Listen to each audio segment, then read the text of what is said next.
Bienvenidos de nuevo a Egipto al Descubierto.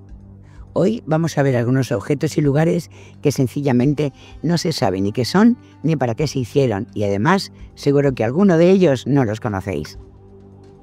Os invito a que suscribáis al canal y sobre todo me deis un like, que me ayuda muchísimo a seguir compartiendo misterios con vosotros.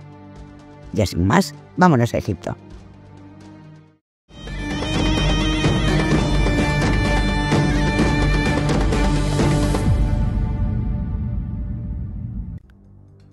Aunque el misterio por excelencia en Egipto son las pirámides, hoy no vamos a hablar de ellas, sino de otras muchas cosas que no son conocidas por el gran público y que os aseguro os van a dejar muy sorprendidos. Vamos a comenzar por un pequeño dibujo que no sabría muy bien cómo definir, pero vamos a ponernos primero en contexto. Muchas veces he dicho que hay que recurrir a las fuentes para ver esos pequeños detalles, y eso me ocurrió consultando la copia de las pinturas y relieves que hizo Margaret Murray de los Sireyón en 1903. Casi al final de sus escritos hay una recopilación de los relieves que veía en sus muros y que copió cuidadosamente. Encontramos textos en jeroglífico, en copto, en griego, pero no sabría decir exactamente qué es esto. Dado que se encuentra muy próximo a textos coptos, podríamos decir que se trata de un pez, símbolo de los primeros cristianos, pero encima de ese hipotético pez se puede ver un personaje que no sabemos muy bien qué pinta en todo esto y qué quiere significar. He repasado todo el texto muchas veces, pero Margaret Murray no dice qué puede ser, agrupándolo dentro de los textos coptos que lo rodean. Es la primera vez que me encuentro con este dibujo, pero seguiré buscando por si tiene algún hermano gemelo en algún otro lugar de Egipto. Vamos a ver más dibujos extraños. Cuando vamos a Egipto, nos maravillamos con los magníficos relieves de las tumbas y la espectacularidad de templos como Luxor, Karnak o Dendera, por ejemplo. Pero la mayoría de las ocasiones se nos escapan pinturas o datos que están ahí, pero sencillamente no vemos. Vamos a ir primero a las tumbas de Beni Hasan en Alto Egipto. En la mitología egipcia encontramos cientos de dioses con forma antropomorfa y sus correspondientes cabezas de animal, que nos indican cuál es su poder o su cometido. Pero hay imágenes que no se corresponden con ningún dios, sino con animales raros que encontramos en tumbas de esta localidad. Una de ellas es la tumba de Keti, del Imperio Medio, dinastía 11, del 2134 al 1991 a.C. aproximadamente, en la que podemos ver un grifo al más puro estilo griego, una especie de conejo con una cola rara, un leopardo del que sale una cabeza con alas. Pero estos animales no los vemos únicamente en Beni Hasan. En Dendera, aunque puede estar representando algún aspecto astronómico, son muy curiosas las imágenes de un animal con 4 cabezas de carnero que también podemos admirar en el precioso templo de Esna. No sabría decir qué papel jugaron estos extraños animales en la mitología egipcia, o tal vez formaban parte de la fantasía en el momento de representar una escena de caza, demostrando que se enfrentaban con valor ante cualquier criatura. En cualquier caso, el grifo está ahí desde el Imperio Medio y no se volvió a ver esta imagen hasta la época griega y romana. Vámonos a ver ahora las bombillas de Dendera. Es de sobra conocido el relieve de las famosas bombillas de Dendera, que según la mitología egipcia es el nacimiento del dios Harsundus naciendo de un loto. Pero lo curioso no son las bombillas, que también, sino el babuino que aparece en el muro que se encuentra enfrente, situado al lado de otras, digamos, flores de loto. Podemos observar que el animal porta 2 cuchillos en alto en señal de peligro. ¿Pero peligro de qué?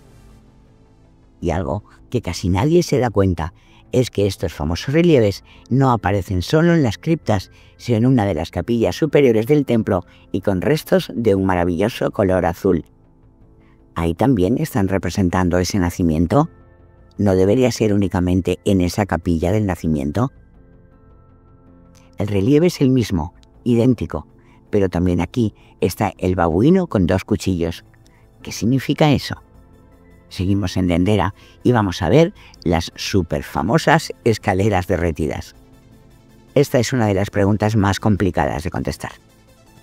Algún experto en la materia dice que no es nada raro, pues al intentar levantar una pequeña parte, ésta se separa sin mayor dificultad, por lo que no es materia derretida, y esa anomalía es debida al paso continuado, lo que ha producido un desgaste en la piedra. Bien, puede que tenga razón, aunque yo personalmente lo dudo, pero vamos a usar el sentido común y pruebas de que eso no se debe al desgaste continuado. Este paso provocaría que la piedra presentara un rebaje como este, pero no añadiría material. Quiero entender que esto es una escalera desgastada por el uso muy frecuente.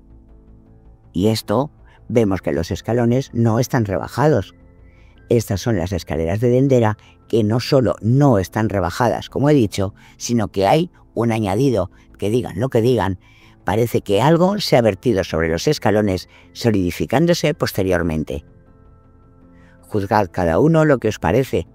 Yo no puedo contestar qué es eso.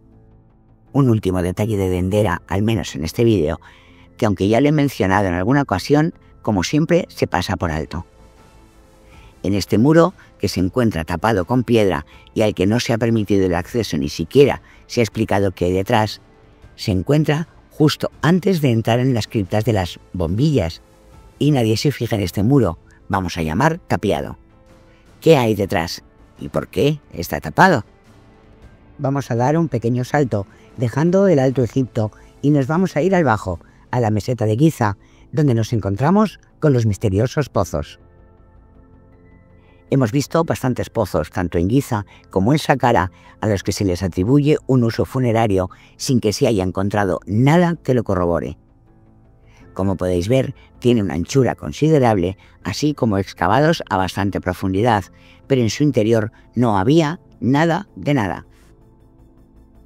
Se ha aventurado que podían tener túneles que los conectaran con las pirámides, pero hoy por hoy podemos decir que eso no es cierto. No hay túneles ni otras cavidades en su interior y carecen por completo de algún texto que nos indique su función.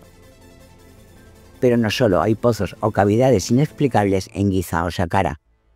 Vamos a ver alguno muy por encima, solo por lo llamativo. Tumba de Seti I, Valle de los Reyes. Muy próximo a la cámara funeraria se encuentra el llamado Pozo de Seti. Se trata de un pasadizo que se ha excavado en varias ocasiones y ante el peligro de derrumbe se tuvo que abandonar esta excavación. Hasta el momento hay unos 175 metros excavados y no se sabe muy bien dónde termina ni la finalidad del pozo. En este caso sí hay textos, pero a pesar de ello representa un dolor de cabeza para los expertos, pues no tienen explicación para este pasadizo. En su interior se hallaron 2 susceptis, un barco de Fayenza y fragmentos de una piedra con el nombre del rey, lo que nos indica que fue excavado en tiempos de Seti I, ¿pero para qué? Pues no lo sabemos. Además, no se repite en ninguna otra tumba, lo que nos habría dado alguna pista, pero no es así. ¿Realmente qué es el Pozo de Seti I? También ese rey quiso volvernos locos buscando el sentido a una habitación ciega y cubierta en su templo funerario, como en el Osirion. Se ha encontrado una pequeña habitación con 2 columnas que no se tiene la menor idea de qué es. Estaba completamente sellada y tapada, tampoco tenía ventilación y fue descubierta también por azares del destino.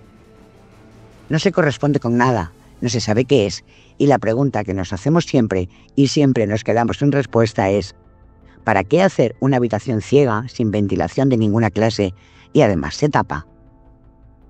Estos mismos pozos y pasadizos se encuentran también en Sauyet el Arian, donde hay un pasadizo que no se nombra en ninguna parte. Se encuentra tras el llamado sarcófago ovalado que se halló en su interior y no se sabe tampoco para qué es ni para qué se excavó. Más misterios sin respuesta. Como broche final, un enorme bloque de granito en la pirámide de Kefren. Pase que no sabemos cómo se construyeron. Pase que todo en las pirámides es casi incontestable, pero ¿para qué y cómo colocaron este enorme bloque en uno de los pasillos ascendentes en lo que podríamos llamar un descansillo? No sabría deciros su peso exacto, pero por sus características me temo que, como la mayoría de los bloques incontestables de Giza, una barbaridad.